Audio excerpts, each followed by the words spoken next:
आज एक क्रोनोलॉजी और एक इकोसिस्टम को समझना बेहद आवश्यक है, क्योंकि दशकों तक इस देश में सरकारी तौर पर इफ्तार पार्टियों का आयोजन होता रहा, लेकिन इससे किसी को कोई तकलीफ नहीं हुई।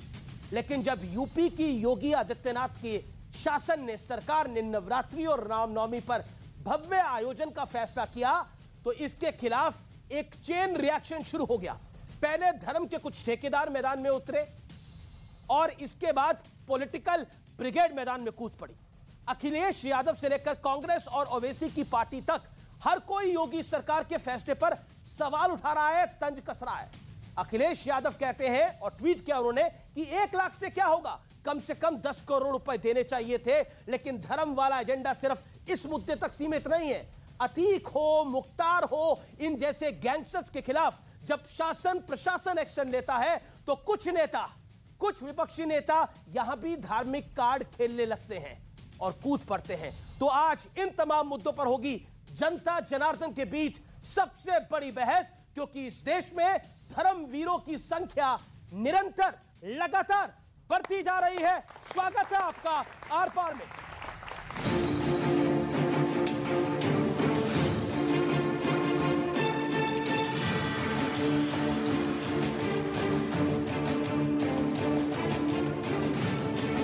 योगी सरकार ने राज्य के हर जिले में रामनवमी और चैत्र नवरात्र मनाने का फैसला क्या किया, एक ब्रिगेड बेचैन हो गई।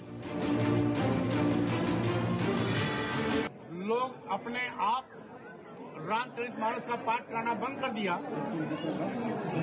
इसलिए सरकार अपने खर्चे से रामचरितमानस का पाठ कराने के लिए मजबूर हो रही है। ये एक तरफा ऐलान है। तंज कसते हुए अखिलेश यादव ने ट्वीट किया, रामनवमी मनाने के लिए उत्तर प्रदेश के जिलाधिकारियों को 1 लाख रुपए दिए जाने के प्रस्ताव का स्वागत है, पर इतनी कम रकम से होगा क्या? कम से कम 10 करोड़ रुपए दिए जाने चाहिए, जिससे सभी धर्मों के त्योहारों को मनाया जा सके। भाजपा सरकार त्योहारों पर फ्री सिलेंडर दे और इसकी शुरुआत इसी रामनवमी से हो। सरकार 1 लाख नहीं, हम समाजवादियों ने मांग की कम से कम 10 करोड़ रुपए जिलाधिकारी को देने चाहिए, जिससे सभी त्योहारों को मनाया जा सके। लेकिन मामला सिर्फ चैत्र नवरात्र का नहीं। गैंगस्टर अतीक अहमद और मुख्तार अंसारी के खिलाफ बुलडोजर वाली कार्रवाई से भी कुछ लोगों को ठेस पहुंची, तो वो धर्म का कार्ड लेकर मैदान में कूद पड़े।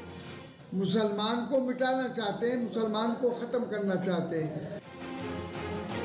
देश का इतिहास झांकें तो पहले भी सरकारी स्तर पर इफ्तार जैसी दावतें होती थी, लेकिन चैत्र नवरात्र को लेकर इस बार इतना हो हल्ला क्यों हो रहा है?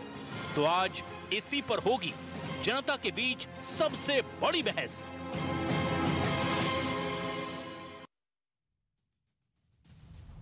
आप देख रहे हैं आर पार और एक बार फिर जोरदार तालियां जनता जनार्दन के लिए। मेरे साथ आज कौन कौन मेहमान जुड़ रहा है? जाने माने कथावाचक लंबे अरसे बाद स्टूडियोज में आ रहे हैं देवकीनंदन ठाकुर जी, उनका अभिनंदन है, जोरदार तालियों के साथ उनका स्वागत करिए। मेरे साथ जुड़ रहे अंसार रजा, ये भी लंबे अरसे बाद आज हमारे स्टूडियोज में है, तो जोरदार तालियों से उनका भी स्वागत। मौलाना सादिक रशीदी, उनका अभिनंदन है। मेरे साथ राजकुमार भाटी है, समाजवादी पार्टी के प्रवक्ता नेता, उनका अभिनंदन है। शिवम त्यागी है, जाने माने राजनीतिक विश्लेषक, उनका अभिनंदन है। और मेरे साथ जुड़ रहे हैं प्रेम शुक्ला, भारतीय जनता पार्टी के राष्ट्रीय प्रवक्ता, उनका भी अभिनंदन है। चलिए शुरुआत इस चर्चा की कर लेते हैं आपके साथ साजिद रशीदी, और मैं 50 सेकंड में आपसे जानना चाहता हूं, क्या आपको लगता है कि जो आरोप लगाए जा रहे हैं योगी की गवर्नमेंट पर कि ये एक तरफा निर्णय करते हैं,